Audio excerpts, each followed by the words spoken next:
Hey, my beautiful angel. It's Josie Grouse, and welcome to Soul Awakening channel. Today, we are going to ask our guides and our angels what we need to know about the energy of the upcoming week, January 22nd through January 29th.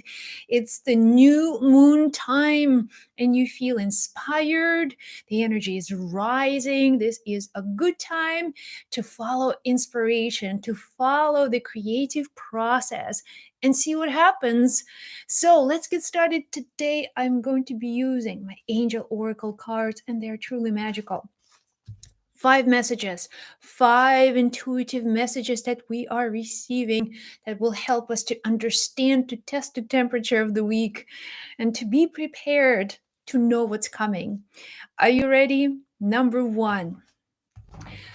Okay, I love this. First message, you are on the right path. Okay, from the beginning, courage, inspiration, right there. You are on the right path. You have nothing to worry about. You are on the right path. When angels are telling you you are on the right path, it's because possibly you were dealing with doubts. You were dealing with some kind of choices that were troubling, that were just exhausting, decision fatigue. But here is your answer. You are on the right path. Do not give up. Do not let your doubts bring you down. You know that when you are supported, the divine presence is supporting you. You may not know where you're going. You may not see the whole path. You may have no clue which direction to go, but taking these first steps, one step at a time, and then testing, okay, I feel good, I feel confident, this is it. You are on the right path. That's exactly what angels are helping you with. They're helping you to take these baby steps and to know that you are on the right path. Do not doubt. Release the doubts. And if you have to make decisions, trust yourself. Trust your inner voice. Trust that visionary power within you. You came into the world with psychic abilities, where your own intuition that is always talking to you, that it's guiding you. It's guiding you. It's not somewhere out there, it's within you. And you have access to your own intuition 24/7.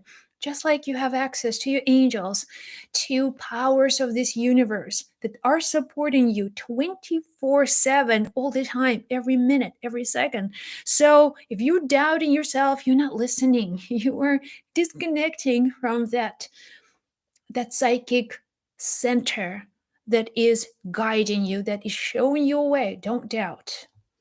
Release the doubts. You're on the right path. Next message is celebrate life. Wow. I love this card so much. Celebrate life. What does it mean to celebrate life? We often think of like big events, birthdays, holidays, some special history moments to celebrate. But remember, your life on this planet, every day is a miracle. Every day is a reason for celebration. And if you see your life as a miracle, as this wow event, the greatest miracle that is happening right in front of your eyes is your own life, is your own life.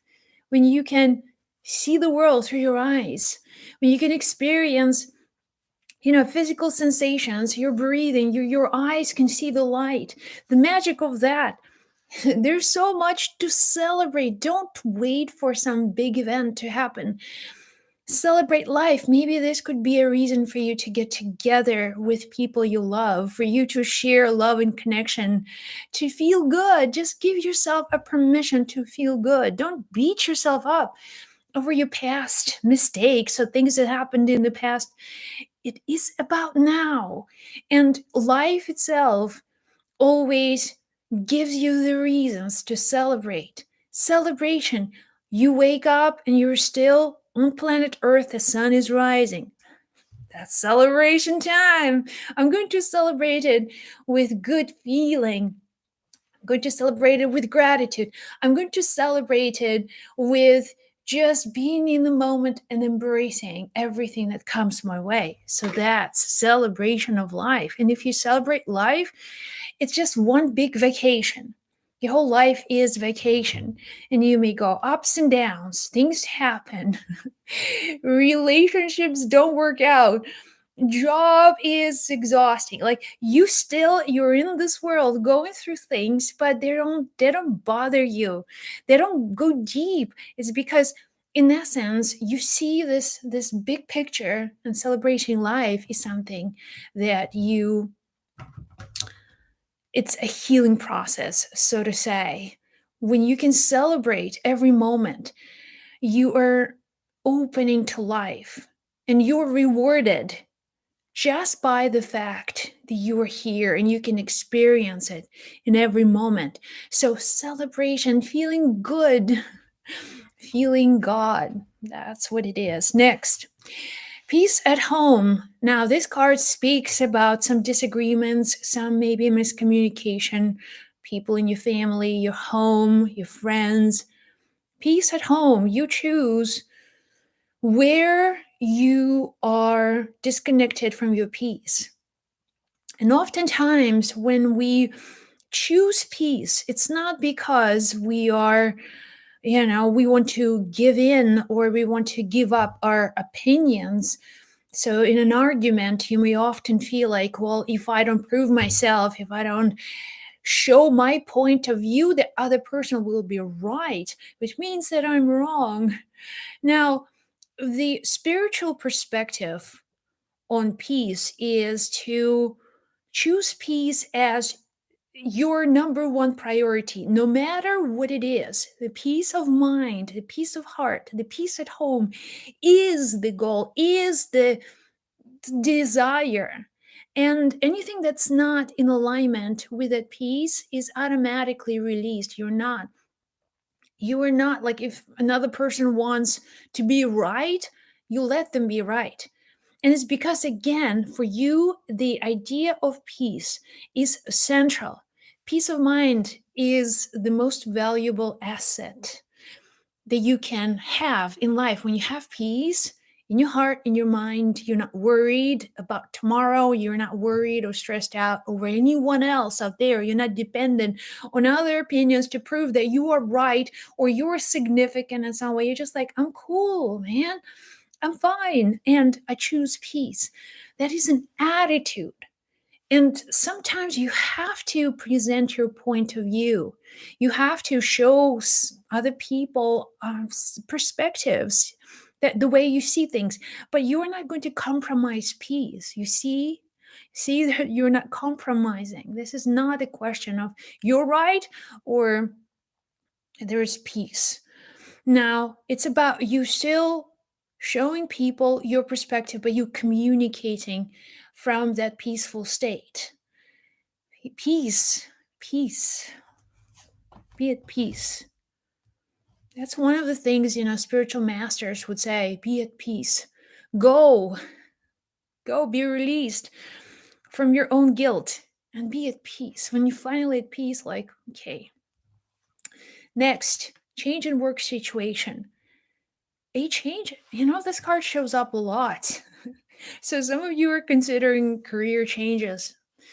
So, okay, what does it mean? Now, a change in work situation happens in two ways. First way is you deciding that let's say you want to upgrade your skills, you want to go back to school, you want to change your career, you want to be involved in your career in a different way, you want to, let's say, switch departments, or you want to become like a different status or position in the company. Or maybe if you're self-employed, you want to, let's say, create a product or a service or something that you feel very much it comes from within. Thank you. It's like, what is good? It comes from within. That's the internal desire, and that's the change that you are inducing. There's another kind of change in the work situation that relates to, has nothing to do with you. It has a lot to do with, let's say, place where you work or people in your environment, your customers, or companies. Companies may switch They decide to make their own decisions, and these decisions are external to you. You may not control them 100%. You may have almost no control. Sometimes when your company moves from California to, I don't know, Texas, and that's that's not your decision. But you don't want to move, right? You don't want to now do things because you feel less of a decision maker, or less of, have less power in this situation. So these changes, what they're talking about, they're external changes. So there will be changes happening in the external world. Okay, is it making sense? So, and it's up to you then. Where do you want to invest your time, your energy? Where do you want to focus in the future? That is up to you. Ask for guidance. What do I do with this work? Maybe it's time for you to move. Maybe it's time for you to do something different with your work. But there is these external changes that are happening that will be affecting you. And next, um, simplify your life. This card shows up also. This card shows up quite a bit. I believe it was last week's as well. This message came through. Well, some of you may need to hear this again. Simplify your life. The focus of the week is peace, right? Peace of mind, peace of heart. I feel good, I feel peaceful. So, simplifying your life, which means that you have to say no to a lot of things that complicate your life. It could be overwhelming with responsibilities and things that you feel you have to do. If you feel like you have to do this, and it's too much, it's just way overwhelming, overthinking. Simplify your life. Make things easier for you. Make things less stressful. Simplicity is the language of God. Simple things actually manifest greatest miracles. Simplicity often is a choice, and you can choose in your everyday interactions with the world. All right, this is in alignment with my future, and this is absolutely not in alignment. I have to do this because I feel like I have to. I feel like I have to. Why? To prove something, or to receive validation, or maybe I need someone else. I feel like I depend on someone else, and I feel like I have to do all these things because if I don't, then it's just it's not going to put me in a good light, and people will see my not so pretty sides to the world. So a lot of the times we don't want to expose ourselves. We want to be in this space where we have boundaries, but we also oftentimes depend on external sources of validation, and we do things just because we need that external validation. When you no longer care, when you no longer have the need, and that's a painful need for validation, external significance, acceptance, other people accepting who you are, giving you the praise or acknowledgement. When you are on your own path, your results signify you, right? So if you move in the right direction, life itself gives you the validation. You're no longer seeking nothing. So that's something for you to think about when it comes to simplicity. What actions do you do every day, that you do out of fear, out of necessity, or out of demands? And maybe these demands are not necessary and you can release them. That would be awesome. Here you go. These are your messages. Let me know in the comments below one takeaway from this video. What have you learned? And if this is your first time on this channel, be sure to hit the subscribe button, share these messages with someone who needs to hear angelic guidance. And I love you. Be well, be blessed. I'll chat with you in the next video.